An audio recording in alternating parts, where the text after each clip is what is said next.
మధురాల కన్నా కమ్మా గుంటయంట లేక లేక నేను ఫోను చేస్తే నువ్వు హల్లో అన్నవంటే బెల్లం బువ్వ కన్నా తీయగుంటదంట ఎన్నడూ నాడు ఫోను చేసి బాగున్నావన్నవంటే ఏడాది ఎండల్లో ఉంటేనై మోస్తున్న నా బతుకు కష్టాలని పిల్లని చెయ్యి పట్టాలని నల్లని సీకట్లో ఒకదాన్నే కూసున్న దిక్కులేని పచ్చినయ్యి బావా నువ్వెప్పుడొస్తావని ఏళ్ళైపోతుండే పిల్ల ఎన్నెలొచ్చింది మన బతుకులా ఏలైపోతుండే పిల్ల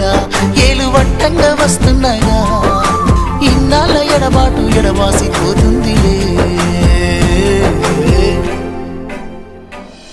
ఈ సీనయ్య గుండున్నదే సినదారా నీ కోసము ఈ దూరాన్ని చెరుపుతూ తీరాల తెగిరింది అందా